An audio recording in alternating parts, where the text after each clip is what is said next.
Hello students, welcome to Shiny Max. 10ஆம் வகுப்பு பயிற்சி 1.3ல் 10வது கணக்கு பார்க்கலாம்.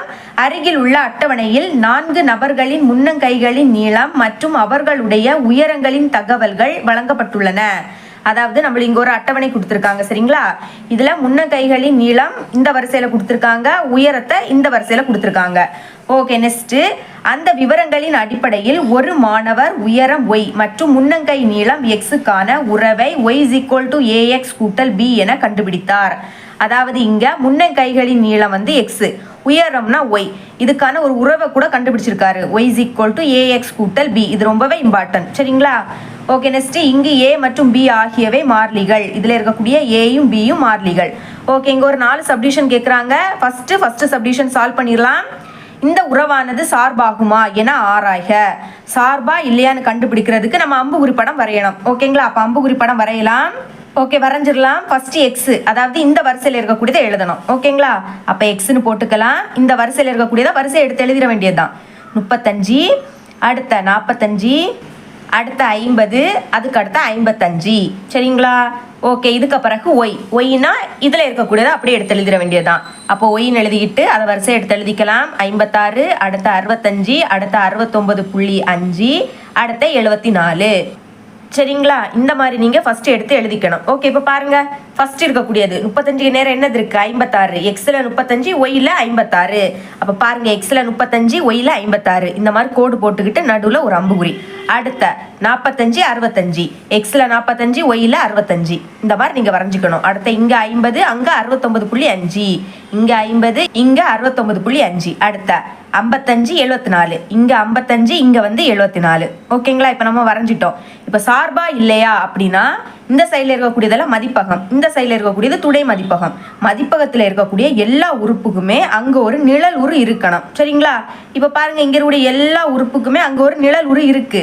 அப்போ இது என்னது? சார்பு. அப்போ எப்படி எழுதிக்கணும்னா, அதுதான் நானும் எழுதியிருக்கேன். மதிப்பகத்தில் உள்ள எல்லா உறுப்புகளுக்கும் துணை மதிப்பகத்தில் ஒரு நிழல் உரு உள்ளது, எனவே இந்த உறவு ஒரு சார்பாகும். இந்த மாதிரி எழுதிக்கணும். செகண்ட் சப்டிவிஷன் பார்க்கலாம். ஏ மற்றும் பிஐ காண்க. அதாவது ஏயோட மதிப்பும் பியோட மதிப்பை கண்டுபிடிக்கணும். அதுக்கு நம்மளுக்கு கொஸ்டின்ல ஒரு உறவு கொடுத்துருந்தாங்க பார்த்தீங்களா? y = ax கூட்டல் b. அதை அப்படியே எடுத்து எழுதிக்கிட்டேன். இனிமே இங்க 2 புள்ளி நம்மளுக்கு தேவை. அதுக்கு ஃபர்ஸ்ட் உள்ளது 35 நேரம் என்னது இருக்கு? 56. அப்போ 35, 56. அடுத்த இன்னொரு புள்ளி 45, 65. அதுக்கு நேராக பார்க்கணும், சரிங்களா? இப்போ 2 புள்ளியை பயன்படுத்தி 2 சமன்பாடை உருவாக்க போகிறோம்.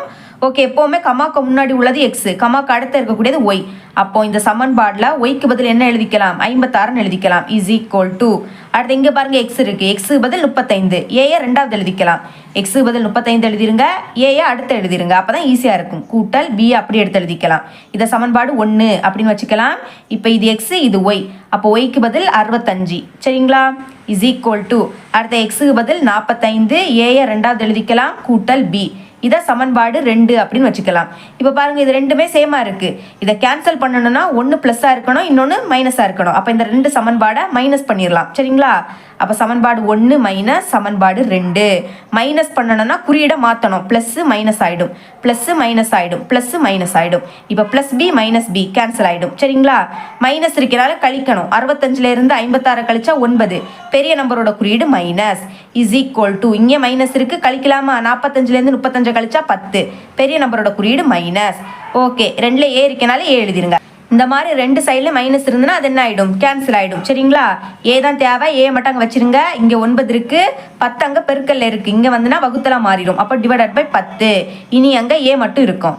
ஒரு 0னால ஒரு நம்பர் தள்ளி புள்ளி வைக்கணும், சரிங்களா? அப்போ இங்கே புள்ளி வரும். புள்ளிக்கு அடுத்த 9, புள்ளிக்கு முன்னாடி எதுவும் இல்லாட்டா 0 அப்படின்னு எழுதிக்கலாம். இந்த பக்கம் ஏ. இப்போ நம்ம ஏயோட மதிப்பை கண்டுபிடிச்சிட்டோம். இப்போ ஏயோட மதிப்பை சமன்பாடு 1ல் பிரதியிடணும். அப்போ எழுதிக்கலாமா? ஏயின் மதிப்பை சமன்பாடு 1ல் பிரதியிடலாம். ஓகே, பாருங்க, ஃபர்ஸ்ட் என்னது இருக்கு? 56. 56 = அடுத்து என்னது இருக்கு? 35. ஏக்கு பதில் 0.9 எழுதிக்கலாம். கூட்டல் அந்த பி அப்படியே எடுத்து எழுதிருங்க. ஓகே, இப்போ 56 = 9 35 பெருக்குனா 315 கிடைக்கும். இங்கே ஒரு நம்பர் தள்ளி புள்ளி இருக்கு, அப்போ நம்மளும் ஒரு நம்பர் தள்ளி புள்ளி வைக்கணும். ஓகேங்களா? புள்ளி இங்கே வரும். கூட்டல் பி. இப்போ பி தான் தேவை. இந்த நம்பரை இங்கே கொண்டு வந்துடலாம். அப்போ 56 + 31.5 இங்கே வந்துன்னா மைனஸ் 31.5 மாறிடும்.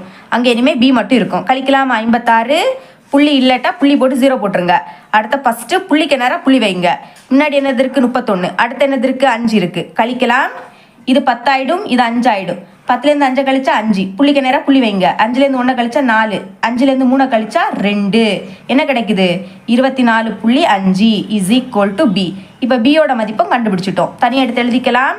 ஏயோட மதிப்பு என்னன்னா 0.9, அடுத்த பியோட மதிப்பு என்னன்னா 24.5. புரியுதுல உங்களுக்கு? தேர்ட் சப்டிஷன் பார்க்கலாம். முன்னங்கையின் நீளம் 40 சென்டிமீட்டர். முன்னங்கை நீளம்னா எக்ஸோட மதிப்பு. எக்ஸோட மதிப்பு தந்திருக்காங்க எனில் அந்த நபரின் உயரத்தை காண்க. உயரம்னா ஒய். எக்ஸோட மதிப்பு கொடுத்துட்டு ஒய்யோட மதிப்பு கேட்குறாங்க. சரிங்களா? ஃபர்ஸ்ட் அந்த உறவு எழுதிக்கலாம். Y is equal to A X கூட்டல் பி. மதிப்பை பிரதியிடலாம். ஒய்யை தான் கண்டுபிடிக்கணும், அதனால் அதை அப்படியே வச்சுக்கலாம். இஸ் ஈக்குவல் டு ஏயோட மதிப்பு 0.9ன்னு கண்டுபிடிச்சோம். ஓகே, எக்ஸோட மதிப்பு என்ன கொடுத்துருக்காங்க 40 அப்படின்னு கொடுத்துருக்காங்க. கூட்டல் பியோட மதிப்பு 24.5ன்னு கண்டுபிடிச்சோம். பெருக்கலாம். 9 0 பெருக்குனா 0. இனி 9 4 36. ஒரு நம்பருக்கு முன்னாடி புள்ளி இருக்கு, அப்போ நம்மளும் ஒரு நம்பருக்கு முன்னாடி புள்ளி வைக்கணும். கூட்டல் 24.5. இப்போ கூட்டிடலாமா? 0 5 கூட்டினா 5. அடுத்த புள்ளி இருக்கனால புள்ளி வச்சுக்கலாம். 6 4 கூட்டினா 10, அப்போ 0 பாக்கி 1. 3 1 கூட்டினா 4, 4 கூட 2 கூட்டினா 6. அப்போ ஒய்யோட மதிப்பு என்ன கிடைக்குது 60.5ன்னு கிடைக்குது. இப்போ ஆன்சர் எடுத்து எழுதிக்கலாம். அந்த நபரின் உயரம் இஸ் ஈக்குவல் டு 60.5. நம்மளுக்கு உயரத்தோட அலகு அங்குலம் அப்படின்னு கொடுத்துருந்தாங்க. அப்போ நம்மளும் அதை எடுத்து எழுதிக்கலாம். ஓகே, இவ்வளோதான். ஃபோர்த்து சப்டிஷன் பார்க்கலாம். உயரம். உயரம்னா ஒய். ஒய்யோட மதிப்பு தந்திருக்காங்க எனில் அந்த நபரின் முன்னங்கையின் நீளத்தை காண்க. முன்னங்கையின் நீளம்னா எக்ஸ். ஒய்யோட மதிப்பு கொடுத்துட்டு எக்ஸோட மதிப்பு கேட்குறாங்க. ஃபர்ஸ்ட் அந்த உறவு எழுதிக்கலாம். Y is equal to A X கூட்டல் பி. ஓகே, ஒய்யோட மதிப்பு 53.3 இஸ் ஈக்குவல் டு ஏயோட மதிப்பு 0.9. எக்ஸ் தான் கண்டுபிடிக்கணும், அதனால் அப்படியே வச்சுக்கலாம். கூட்டல் பியோட மதிப்பு 24.5ன்னு கண்டுபிடிச்சோம். இப்போ எக்ஸ் தானே கண்டுபிடிக்கணும், அப்போ இதை இங்கே வச்சுக்கலாம். இதை இந்த பக்கம் கொண்டு வந்துடலாம். அப்போ ஃபஸ்ட்டு 53.3 எழுதிக்கலாம். ப்ளஸ் 24.5 இங்கே வந்துன்னா மைனஸ் 24.5 மாறிடும். இனிமேல் இங்கே 0.9 எக்ஸ் மட்டும் இருக்கும். ஓகே, கழிக்கலாம். 53.3 இருந்து 24.5 கழிக்க போகிறோம். கடன் வாங்கலாம். இது 13 ஆகிடும், இது 2 ஆகிடும். 13 இருந்து 5 கழிச்சா 8. புள்ளிக்கு நேரம் புள்ளி வச்சுக்கலாம். இனிமேல் இது 12 ஆகிடும், இது 4 ஆகிடும். 12 இருந்து 4 கழிச்சா 8, 4 இருந்து 2 கழிச்சா 2. அப்போ கழிச்சா என்ன கிடைக்குது 28.8ன்னு கிடைக்குது. இஸ் ஈக்குவல் டு எக்ஸ் தான் கண்டுபிடிக்கணும், அதனால் எக்ஸை வச்சுக்கலாம். இங்கே இருக்கக்கூடிய 0.9 பெருக்கல்ல இருக்கு. சமத்துக்கு இந்த பக்கம் வந்துன்னா வகுத்தலாம் மாறிடும். அப்போ divided by 0.9 is equal to இங்கே எக்ஸ் மட்டும் இருக்கும். சரிங்களா? இப்போ பாருங்க, இந்த ரெண்டு நம்பர்லையுமே ஒரு நம்பர் தள்ளி புள்ளி இருக்கு. அப்போ 10ஆல பெருக்கினாலே போதும். ஏன்னா இங்கே ஒரு 0 இருக்கனால பெருக்கும் போது இந்த புள்ளி வெளியே வந்துடும். அதே மாதிரி கீழே நீங்க 10ஆல பெருக்கணும். சரிங்களா? அப்போ புள்ளி வெளியே போயிடுச்சுன்னா என்னது இருக்கும் 288 டிவைடட் பை இங்கேயும் புள்ளி வெளியே போயிடுச்சுன்னா 9 மட்டும் இருக்கும். முன்னாடி இருக்கக்கூடிய 0 எழுதணும்னு அவசியம் கிடையாது. Is equal to X. Cancel பண்ணலாம். 4 9 9 3 9 27, பாக்கி 1. இனிமே 9 18. அப்போ எக்ஸோட மதிப்பு என்ன கிடைக்குது 32ன்னு கிடைக்குது. அப்போ ஃபைனலாக ஆன்சர் எடுத்து எழுதிக்கலாம். அந்த நபரின் முன்னங்கையின் நீளம் இஸ் ஈக்குவல் டு 32. நீளத்தை நம்மளுக்கு சென்டிமீட்டரில் தந்திருந்தாங்க, அப்போ நம்மளும் சென்டிமீட்டர்னு எழுதிக்கணும். ஓகேங்களா? இதுதான் இந்த பயிற்சியில் கடைசி கணக்கு. என்னோட டீச்சிங் உங்களுக்கு பிடிச்சிருந்துன்னா மறக்காம நம்ம சேனலை சப்ஸ்கிரைப் பண்ணி பக்கத்துல உள்ள பெல் ஐக்கனை கிளிக் பண்ணுங்க. அப்பதான் நம்ம அப்லோட் பண்ற வீடியோட நோட்டிஃபிகேஷன் உங்களுக்கு உடனே வரும். Okay, thanks for watching.